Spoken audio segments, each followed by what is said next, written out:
by January, we'll be looking at going into what Israel's calling the third phase of the war, which will be one of much more lower intensity. The UN says an estimated 150,000 Palestinians are being forced to flee central areas of the territory as Israeli forces advance. There are reports that tanks have reached the outskirts of the Buraij refugee camp where tens of thousands of people live. Jonathan Spire is an analyst at the Jerusalem Post and director of research at the Middle East Forum. Good morning, Jonathan. Good morning. What do we know about the latest situation on the ground at the moment? Yeah, well, what this represents, I think, is that operations in northern Gaza, which have been ongoing, of course, since October 27th, are now coming to a conclusion from the Israeli point of view. The last sort of areas of resistance, a place called Darja Tufach, and then before that, Jabalia and Shajaiya, eastern suburb of Gaza City, are more or less now clearly under Israeli control. So what we're seeing is the IDF beginning operations in central Gaza. And as your report mentioned, the Buraij camp and elsewhere, this is Israel now turning its attention, or IDF now turning its attention towards operations in central Gaza.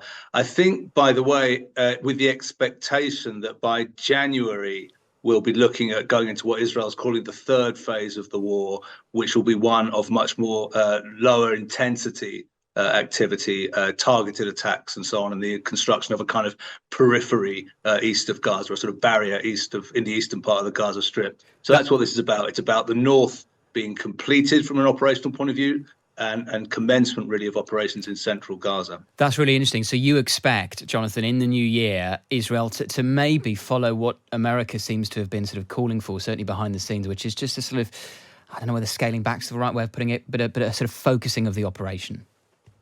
Yeah, I think that's right. The point is that the conditions in southern Gaza, in Khan Yunis and then Rafah, are of course very different to those in the north, in the sense that southern Gaza is full of people, because of course most of the inhabitants of northern Gaza, went down there in the early phase of the war, which means that the kind of large-scale maneuvers conducted by the two armored divisions, 162nd and 36th, that Israel employed in the north are just impossible. You can't do that unless you're obviously an army like that of Vladimir Putin or Bashar Assad, which would simply roll over the civilians. That's not the way the IDF operates. And therefore, that kind of maneuver is really quite impossible. The division that's in the south, beginning activity down there, is the 98th Division. It's an airborne and commando division, a light division. So it's a division much more equipped for that kind of activity, pinpointed targeting of Hamas leaders and so on, rather than a very large-scale armored maneuver to take control of the ground. This, by the way, has political implications too, in the sense that if Israel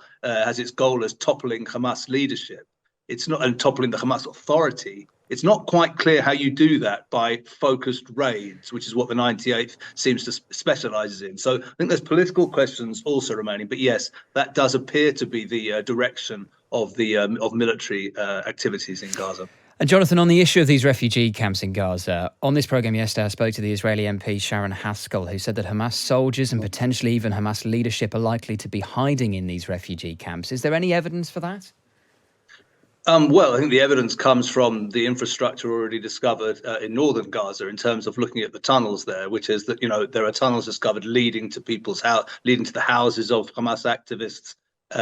There is a long, I would say, practice in a certain sense. The entire Hamas military dispensation in the Gaza Strip is woven deeply into the civilian population. The fact is that, as we know, and as Musa Abu Marzouk of Hamas has testified to the case, the tunnel system, the kind of city under the ground that Hamas has constructed, is entirely for the use of Hamas fighters. That's what Musa Abu Marzouk said. The civilian population, of course, is left above ground in order to meet the ordinance of Israel. That seems to be something of a strategy on Hamas's point of view. So, yeah, I think the whole look of the Hamas dispensation or arrangement in Gaza reflects that.